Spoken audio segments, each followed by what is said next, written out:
वेळात पुढच्या बातमीकडे। अनिल अंबानी यांना ईडीनं समन्स बजावले। 5 ऑगस्ट रोजी चौकशीसाठी बोलावलेलं आहे। 3000 कोटींच्या कथित कर्ज घोटाळा प्रकरणी हे समन्स बजावण्यात आलंय।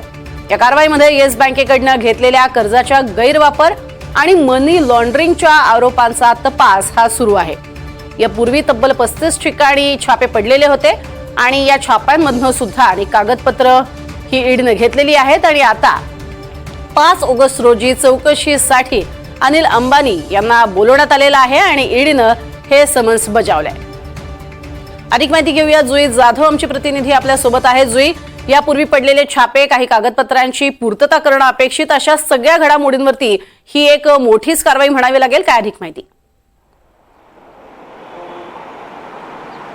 अगदीच प्रज्ञा, थेट अनिल अंबानी यांनाच ईडीचं समन्स जाणं हे त्यातच एक मोठं आहे, कारण का अनिल अंबानी यांना ईडीची नोटीस जाते ही एक खूप गंभीर बाब आहे। अनिल अंबानी हे नाव खरं तर उद्योग क्षेत्रामध्ये खूपच मोठं आहे आणि थेट त्यांनाच नोटीस जाते ही एक खरं तर गंभीर बाब आहे। या सगळ्यामागचं कारण म्हणजे की अनिल अंबानी यांना जे येस बँकेने रिलायन्स समूहाला दिलेलं कर्ज आहे त्या कर्जाची चौकशी करण्यासाठी ईडीने समन्स दिला आहे। याआधी गेल्या आठवड्यामध्ये अनिल अंबानी यांचे जे मुंबईचे रिलायन्सचे ऑफिसेस आहे त्याच्यावरती देखील छापे टाकण्यात आले।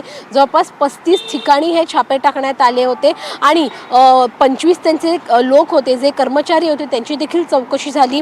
या चौकशी अंतर्गत अनेक फाईल जप्त करण्यात आले होते, अनेक जे कम्प्युटर्स आहे ते देखील जप्त करण्यात आले आणि ईडीला आता PMLA कायद्याअंतर्गत त्यांच्यावरती चौकशीचे आदेश देखील लावण्यात आले आहे। ईडीने त्यांना 5 तारखेला दिल्लीच्या ऑफिसमध्ये चौकशीसाठी बोलवलं आहे, चौकशीचे आदेश देखील दिले आहेत। त्यामुळे निश्चितच आता अनिल अंबानी या चौकशीसाठी हजर राहतात की नाही हे पाहणं महत्त्वाचं राहणार आहे। परंतु ही जी छापेमारी ईडीने टाकली होती ती 35 ठिकाणी टाकली होती आणि 35 ठिकाणी छापे टाकल्याच्या नंतर आता पुढील कारवाईसाठी, पुढील चौकशीसाठी त्यांनी अनिल अंबानी यांना हा समन्स पाठवला आहे। परंतु हे जे सगळं प्रकरण आपण पाहिलं तर मग 2017 ते 2019 या सालामध्ये येस बँकेने जे रिलायन्स समूहाला कर्ज दिलं होतं ते कर्ज गैरपद्धतीचं होतं असा संशय ईडीला तेव्हाही होता आणि त्यामुळे या सगळ्यासाठी आता ईडीने त्यांच्यावरती डोळा ठेवला होता। मात्र आता ईडीने ही छापेमारी टाकली आहे आणि अधिकच्या चौकशीसाठी अनिल अंबानी यांना 5 तारखेचं समन्स दिलं आहे दिल्ली ऑफिसमध्ये हजर राहण्यासाठी। प्रज्ञा, नक्कीच तुर्तास धन्यवाद या संपूर्ण सविस्तर माहितीसाठी जुई।